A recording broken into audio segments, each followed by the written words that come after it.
at this now. I still is unclear here exactly what happened. I can't see. I think he just touched somebody with his handlebar there, but his chain is off. His chain is stuck, and it's a complete and utter chaos at the back end of the bike race. Can he recover? He's on his same bicycle. His teammate is there right now. He's changed up onto the gear to try and get himself. He's got a teammate there. There is Chechu Riviera. Calm down. Don't panic, lads. He's saying he's putting his hand down and saying, don't worry, we can get back into this. The adrenaline will be pumping now like you will not believe here. He's got to control it. An absolutely epic day. I was in France that day. I was sitting on the Col d'Aspin with my bike, wearing this very Gore-Tex jacket, which I bought in London 2001, sitting on the Col d'Aspin, watching the tour live that day, riding my bike up there, bike packing all over France. Boom! Lance's chainstay had snapped, and it caused his rear cassette to jump there. Lance being Lance, doesn't care, he's going to keep going. Anyway, so watching this live on this little portable TV in this French guys, there's a bunch of us watching it, on the side of the road there, just as you do in the Tour de France there, watching it as a spectator. Absolutely amazing day. Beautiful conditions, warm, and Jan Ulrich, Christophe Moreau there, Iban Mayo, Basso, Hamilton there, gets to the front, chilling the people out. Is that Zubielda? Vinokurov is there, Chechu. It's just, Ulrich, etc. It's all these people got mad fame because of Lance. Right? This is just absolutely epic cycling. Absolutely epic cycling. And I feel so grateful to be able to witness that and watch that and go to France and ride around. It's definitely a dream to do that, and Lance inspired me to go over there and crack around. I actually did it into the season, racing in 2003 in Belgium. And it was just fantastic. It's just amazing. And then, So Lance Armstrong, man. Would I be here today without Lance? Probably not. I got into road cycling in 97 with my first, or I should say I got into road racing in 97 with my first road bike. And then Lance Armstrong hit the scene in terms of his Tour de France wins in 1999. And it just, cycling abso-fucking-lutely blew the fuck up. All right. Johan Brunel, Lance Armstrong team, blew up the Tour de France in 99. And it's just, and then 2000, 2001, 2002, 2003, 2004, 2005, Lance Armstrong winning 7 Tour de France's. People say, Lance Armstrong didn't win any Tour de France's. He's been redacted. He's been crossed off. Lance Armstrong won 7 Tour de France's. All right. He just did. If you know, you know. Everybody at the top of pro sport is taking drugs. LeBron, Michael Phelps, Kipchoge, Pog, Jonas. Yeah, nothing's changed in all the sports at the top, mate. UFC, soccer. You think Ronaldo's natural? It's drugs, people. It's drugs. Lance Armstrong gives us the incredible fairy tale story. The dude, single mum, just had a chip on his shoulder, got ditched by his biological dad, pretty much ditched by his stepdad, and he just had things to prove to the world. All right, got into swimming, got into triathlon, was just an absolute machine, absolute unit of an athlete, genetically talented, obviously. Went to Europe, got smashed by the other riders, thought, fuck it, let's get on some gas, got good, got cancer, told he's going to die, and he's just thinking, fuck, And so again, maybe cancer was Lance's wake-up call, terminal cancer, from terminal cancer to winning 7 Tour de France's. What a fucking story, man. The greatest comeback story in professional sports of all time, isn't it? Is there anything better than that? Is there anything better than Lance Armstrong's story in terms of professional sport comeback, etc., as inspiration? And look at the faces here. Look at Lance. Look at the rest of the boys, Ulrich, Basso, etc., and just feel the vibe here from Lance. His chainstay is snapped, man. All right, so Lance is just totally debunking all the bullshit from the bike industry about, well, our bikes are 1% stiffer laterally this year, 2.1% laterally stiffer. Lance Armstrong's chainstay is snapped on this bike. It's got a crack in it, all right? It's not snapped all the way through, but it's cracked and it's flexing, meaning he can't put too much power down when he's changes through the gears because it will cause his chain to jump. But Lance, being so finely tuned to his bike, he knows what he can and can't get away with. Ulrich there, Basso. Is that Zubiolta there? You know, just, yeah. I've almost thought it was Roberto Lyseca. It wasn't Zubiolta. You know, Hamilton there with his busted up collarbone. This is just iconic shit, man. Iconic shit. Lance out the front, doesn't care. Didn't get a bike swap. He's like, fuck it, I'm winning the stage, let's go. I'm in the yellow jersey, I'm here to win, let's fucking go. But look at his energy, man. Right, this, everybody can learn from this, all right? Some people out there, they wake up, they see a hill, and they go, I'm going to get my car to drive up the hill. I don't want to walk up the hill. Or they see stairs and like, give me the escalator. Cyclists, we're a unique breed. Endurance athletes, we're a unique breed in that we see a mountain and we're like, let's go do it. Let's go ride up the mountain. And that's not good enough. No. Just riding up the mountain's not good enough. Let's see how fast we can get ourselves up the mountain. Let's race other people up the mountain. Let's see who's fastest up the mountain. All right? It's just that competitive spirit, and it's fucking awesome. So I remember watching this stage and then riding back to Paris. All right? I did a lap of France, and I wanted to see the time trial on the last day towards Paris. So this is, I think, the last mountain stage there, and after watching this, Lance win the stage, I was so fucking G'd up. Everyone was G'd up. Everybody watching this shit was G'd up. We were all hyped. And so I rode till about midnight that night in a French summer, back down the hill, back onto the flats, and towards Paris, man, and just camped out every night. And just thinking, man, I got to witness Lance Armstrong smashing the hills. Fucking legendary. And also saw the Tour de France in 2001. And I got to ride with Lance a few times when he was in Adelaide. He knows who I am.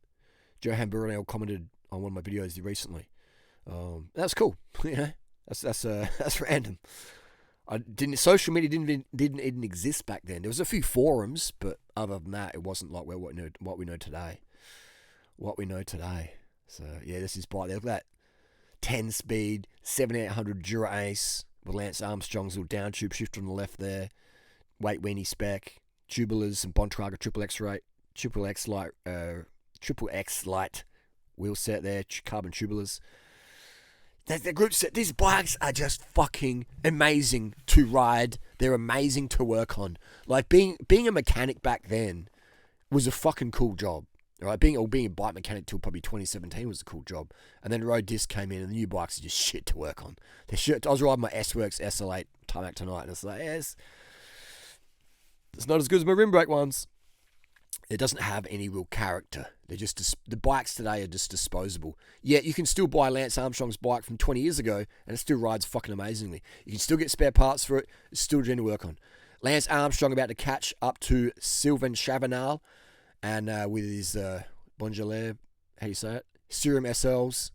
Was he riding a time bike?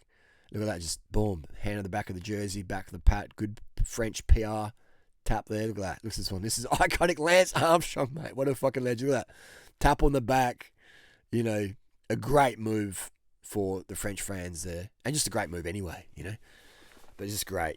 Just such a simple gesture like that goes down in the history books for the good reasons.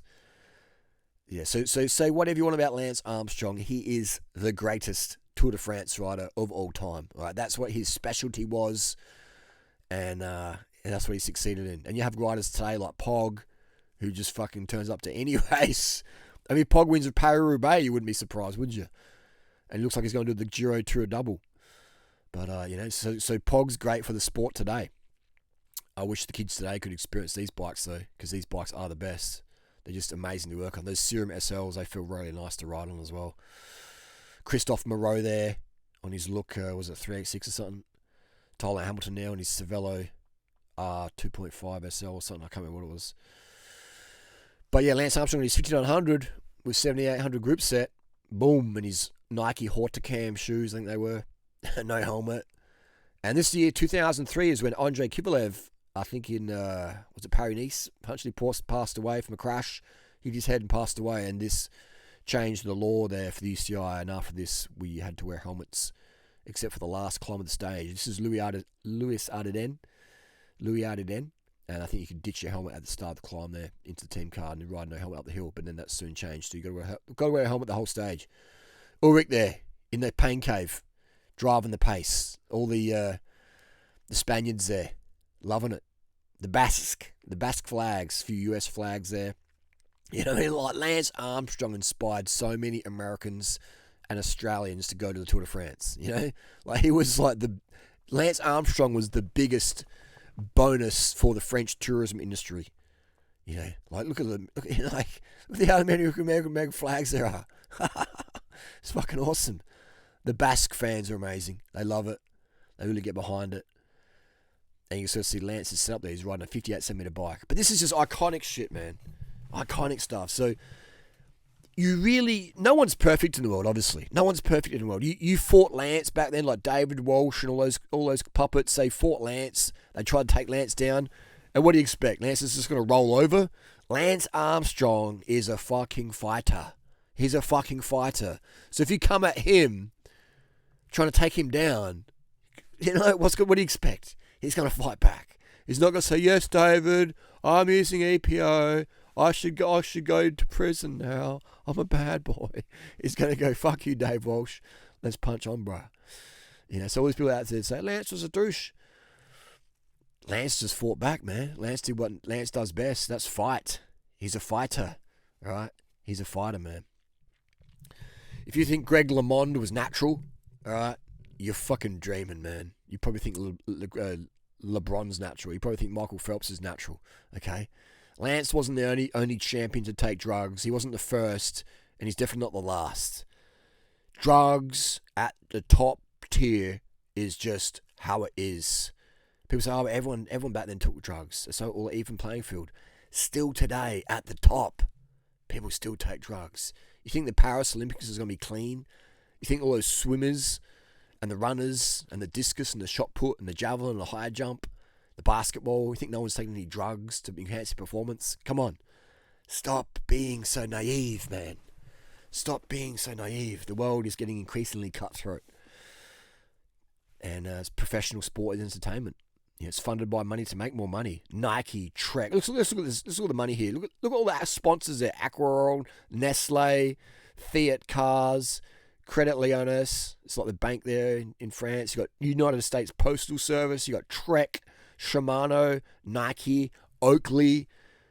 You know, everyone's making fucking bank on Lance. Everyone's making bank on Lance, man. All right, this is professional sport. You are paid to fucking win. You dope to cope at the top. If you want to cop that paycheck, better roll up that sleeve and listen to the doctor. Listen to the good doctor. The doctor knows best. Okay? An apple a day doesn't keep the doctor away. All right? You want to keep your paycheck rolling? Keep that doctor rolling in. Just look at this icon, the fog coming in. Like, what a fucking absolute perfect stage, man. The drama, the suspense, the energy. Look at Lance Armstrong's face.